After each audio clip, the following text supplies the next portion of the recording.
नमस्कार जय जगन्नाथ भाई मैंने आपण गाड़ी चलाउछंती कि ऑटो चलाउछंती सतर्क हो जातु ना आपण भी फाइन कटि पारंते। अबिका जो आरटीओ सब आछंती आपणकर फाइन भी काटि पारंती।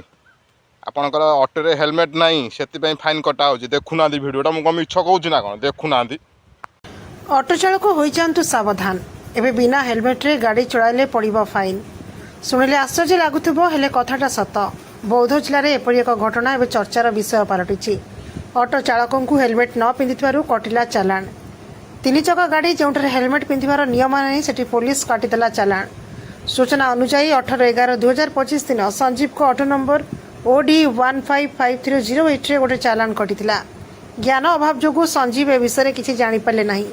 हेले किछि मास परे तांको फोन को एक मेसेज आसिला जेउथिरे कटिथिबा फाइन जहाँकि 1000 टंका 10 दिन भितर बांधिबाकू निर्देश दिया जाइतला।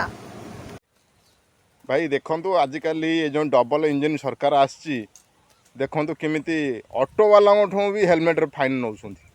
छी छी छी ये सरकार को नाज नहीं कि ये जो सब गवर्नमेंट स्टाफ सब अच्छा पुलिस वाला आरटीओ वाला अच्छा ट्रांसपोर्ट डिपार्टमेंट अच्छा एमानू भी नाज नहीं।